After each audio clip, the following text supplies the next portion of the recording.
Riyadh, Saudi Arabia. CNN Saudi Arabia's newly formed anti-corruption committee have arrested at least 17 princes and top officials, according to a list obtained by CNN and cited by a senior royal court official. The list includes Prince Al-Walid bin Talal, the billionaire businessman who owns 95% of Kingdom Holding, which holds stakes in global companies such as Citigroup, Twitter, Apple and News Corp. Reports of his arrest saw $750 million wiped off Prince Al-Walid's fortune Sunday. The list also includes the former head of the royal court Khalid Al-Tuwaijri, Saudi media mogul Walid Al-Ibrahim and Prince Turki bin Nasser. Badr Asakar, the bureau manager of the Crown Prince Mohammed bin Salman, tweeted the list of arrested businessmen, princes and officials earlier Sunday. The list was also independently obtained by CNN. In addition, 3 ministers were removed from the positions, and tens of former ministers were detained as part of the new anti-corruption campaign initiated by King Salman bin Abdulaziz Al Saud, according to Saudi-backed broadcaster Al Arabiya. King Salman ordered the new anti-corruption initiative as part of an active reform agenda aimed at tackling a persistent problem that has hindered development efforts in the kingdom in recent decades, a press release from the Saudi Ministry of Communications said. Ministers removed. According to Saudi TV, the 3 ministers removed from the posts were Economy and Planning Minister Adel bin Mohammed Faki, National Guard Minister Prince Muttab bin Abdullah bin Abdulaziz and Naval Forces Commander Admiral Abdullah bin Sultan bin Mohammed Al Sultan.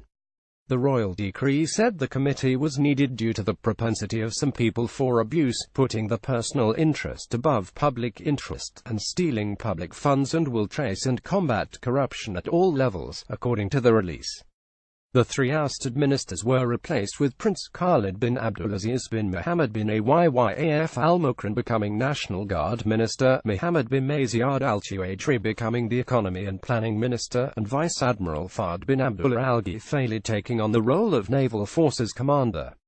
The committee, headed by Crown Prince Mohammed bin Salman, has the authority to investigate, arrest, issue travel bans and freeze the assets of those it finds corrupt.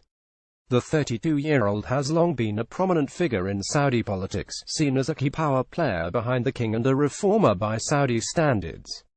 Since his appointment, some restrictions on women have been eased, and last month, Mohammed bin Salman vowed to destroy extremist ideologies in a bid to return to a more moderate Islam.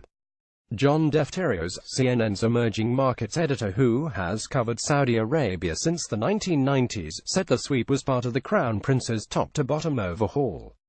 From literally his Vision 2030 plan, to social reforms with women driving, and as we see now the third leg of it, an aggressive push to root out corruption, he said. Defterios said there had long been concerns about corruption within Saudi Arabia. The correction in oil prices has changed the game. They cannot afford to go business as usual as they have for the past 20 years, he said.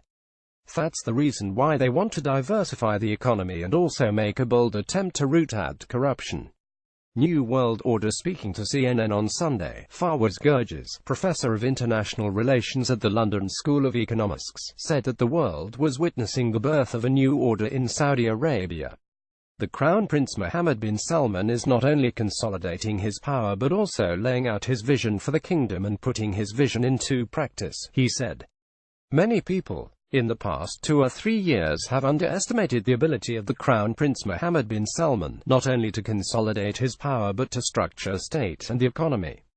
Everything which has been happening in the past year or so in Saudi Arabia tells me that Mohammed bin Salman is putting his ideas into practice and cracking down not only on opposition figures, but trying to prevent, as he said a few days ago, the bleeding of the economy and the migration of resources from Saudi Arabia into other countries.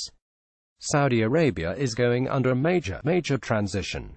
It's going to take a while for this new order to become established and clear.